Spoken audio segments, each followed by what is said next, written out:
সব সংখ্যালঘু এলেকাত যাৰ যাৰ নিৰ্বাচন খেলিব মন আছে সব আহিব লাগে, কোনো অসুবিধা নাই। আমি তেওঁ আহিলে আমি বেয়া যে পাম তেনেকুৱাও নহয়।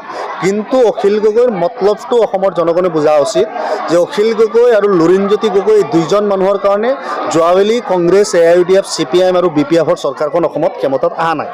এই কথাটো অসমৰ ৰাইজে বুজা উচিত। আচল বিজেপিৰ এজেণ্ট কোন আৰু এতিয়া কি মতলবত কাম কাজ কৰি আছে এই কথাখিনি অসমৰ জনগণে বুজা উচিত।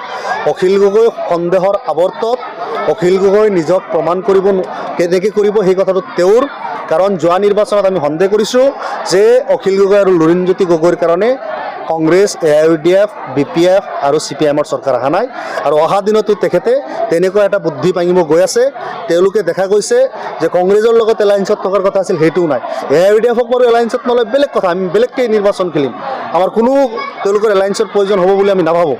আমি আছোঁ, আমি এলন আছোঁ, আমি এলন খেলিম। জনগণৰ মাজত আমি এলন আছিলোঁ ইমান কাল। 21ৰ নিৰ্বাচনতে এটা এলায়েন্স হৈছিল, ইয়াৰ আগততো আমি এলায়েন্স তেনেকৈ কৰা নাই। গতিকে আমি অহা দিনত আমাৰ নিজৰ স্থিতি, আমাৰ নিজৰ সাংগঠনিক ভেটিৰ জৰিয়তে AIUDF দলে প্ৰমাণ কৰি দেখুৱাব যে মজলুম আৰু নিপীড়িত জনগণৰ যি কণ্ঠ, সেই কণ্ঠ কেতিয়াও বন্ধ নহয়।